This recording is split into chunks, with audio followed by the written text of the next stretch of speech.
The stripper film that won't die, the filmmaker behind Lars and the Real Girl, and I, Tanya, and more recently a Disney film, is attached to a project on the Chippendales, but not the angle that we might think. So Dave Patel has been attached to star as the one and only creator of this institution, and it delves back into the 80s and a lot of fierce competition. What do you think about the addition of this filmmaker as the possible visionary behind this project? I have two thoughts about this. First, I'm just excited that Dev Patel is breaking out, deservedly so. So he was just in a personal history of David Copperfield. He has Green Knight on the horizon, and now this. It just feels like he's really getting the roles that he kind of deserves. These sort of leading roles. And as for Craig Gillespie, I mean, we saw what he did with The True Story of I, Tanya. I really loved that film. I thought he brought a nice energy to it. It was funny and tragic and was all those things. And I think he's a really good choice here.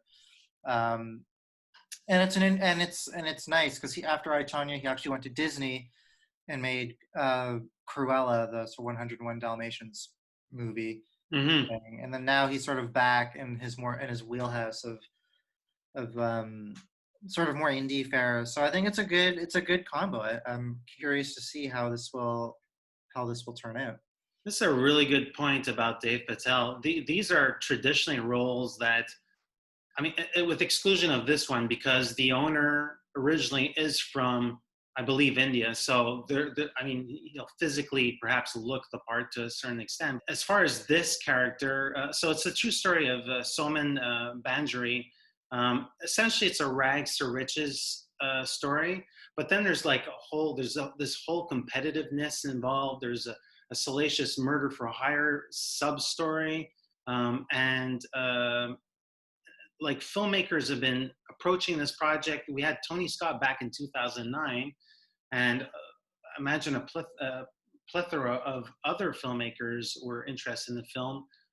And it's the producer, David Permit, who did Face Off and Charlie Bartlett and Hacksaw Ridge, like a whole bunch of different film strands in larger indies, micro indie. He's been trying to put this project together for like 2 decades. So I like the link that you make to I, Tanya specifically, because this does feel like a story that could borrow elements from different genres, or at least get some noir humor perhaps in something that normally when you announce the idea of Chippendales, it's kind of like we have this notion of what this film could be. But I think getting into the more heady territory, the more violent territory, perhaps this is something in his wheelhouse. Yeah, I mean, there's a lot of dimensions to this story, as you mentioned. It's a rags to riches story. There's a bit of murder involved. There's also just the straight up American dream. This is a story of someone who was working at a gas station before he got involved with this club and these exotic dance nights. And I think there's also maybe a potential vibe, a social network vibe, but instead of computer code and websites, it's muscles and I don't know, oil. I don't know what they use, but I think there's that element of it too. So I think you're right. It's going to be a blend of drama and comedy and tragedy, which again, Gillespie kind of hit all that with I, Tanya. So I think this is sort of a hand in glove sort of thing, and it'll be interesting to see. Again, just to go back to Dev Patel, like this is another great role for him to show what he can do, and that's exciting.